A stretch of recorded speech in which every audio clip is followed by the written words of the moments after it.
ಕೇಂದ್ರ ಸರ್ಕಾರದ ಕೈಗೊಂಡಾಗಿರುವ ರಾಜ್ಯಪಾಲರಿಗೆ ಕೇಂದ್ರ ಸರ್ಕಾರದ ಕೈಗೊಂಡಾಗಿರುವ ರಾಜ್ಯಪಾಲರಿಗೆ ಸರ್ಕಾರದ ಕೈಗೊಂಬೆ ರಾಜ್ಯಪಾಲರಿಗೆ ಕೇಂದ್ರ ಸರ್ಕಾರದ ಕೈಗೊಂಬೆ ಅಂದ ರಾಜ್ಯಪಾಲರಿಗೆ ಕೇಂದ್ರ ಸರ್ಕಾರದ ಕೈಗೊಂಬೆ ಅಂದ ರಾಜ್ಯಪಾಲರಿಗೆ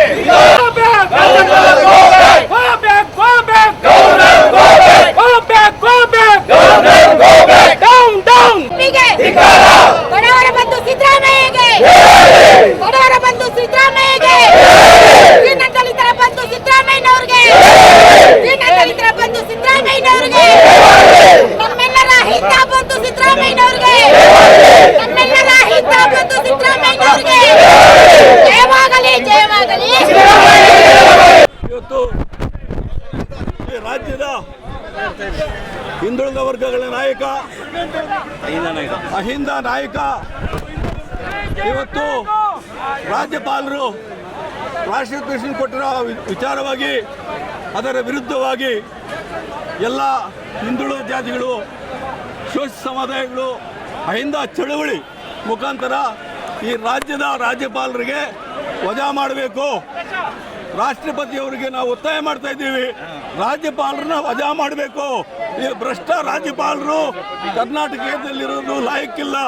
ಇವತ್ತು ಸಮಯವಾದಿಗಳು ಕರ್ನಾಟಕದ ಜನ ಭಾರಿ ಪ್ರೀತಿ ವಾತ್ಸಲ್ಯದಿಂದ ನೋಡ್ತಾ ಇರೋಂಥ ಜನ ಇವತ್ತು ರಾಜ್ಯಪಾಲರು ಮಾಡಿರೋಂಥ ಕುತಂತ್ರ ಮತ್ತು BJP ಮತ್ತು JDS ಅವರ ಕುತಂತ್ರದಿಂದ ಇವತ್ತೇನು ಇಡೀ 4.6 ಕೋಟಿ ಜನರ ಪ್ರತಿನಿಧಿಯಾಗಿ ಎಲ್ಲ ಭಾಗ್ಯಗಳು ಕೊಟ್ಟು ಈ ದೇಶದಲ್ಲೇ ಭ್ರಷ್ಟಾಚಾರ ರಹಿತ ರಾಜಕಾರಣಿ, ಭ್ರಷ್ಟಾಚಾರ ರಹಿತ ಮುಖ್ಯಮಂತ್ರಿ ಯಾರಾದರೂ ಈ ದೇಶದಲ್ಲಿದ್ದರೆ ಅದು ಸನ್ಮಾನ್ಯ ಸಿದ್ದರಾಮಯ್ಯನವರು.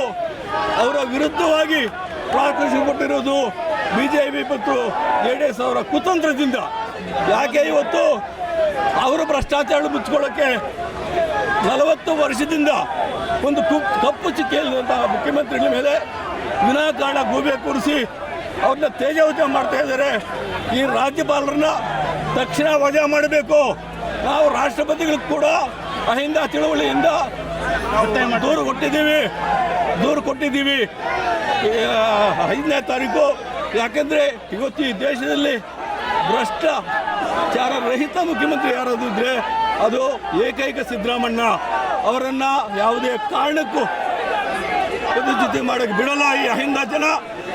ರಾಜ್ಯಾದ್ಯಂತ ಇಡೀ ನೋಡಿ ಬೆಂಕಿ ಬೀಳುತ್ತೆ, ರಾಜ್ಯದಲ್ಲಿ ಬೆಂಕಿ ಬೀಳುತ್ತೆ. BJP ಅವರು ಹುಷಾರಾಗಿರಿ, JDS ಅವರು ಕುತಂತ್ರ ನೀವು ಕೇಳಬೇಡ್ರಿ. BJPಯನ್ನು ಮುಗಿಸೋಕೆ ಬಂದಿರೋ JDS ಅವರು ನೀವು ಅಮಾರ್ತಾ ಇದ್ರಿ, ಇಬ್ಬರು ಹಾಳಾಗ್ತೀರಿ ಈ ರಾಜ್ಯದಲ್ಲಿ.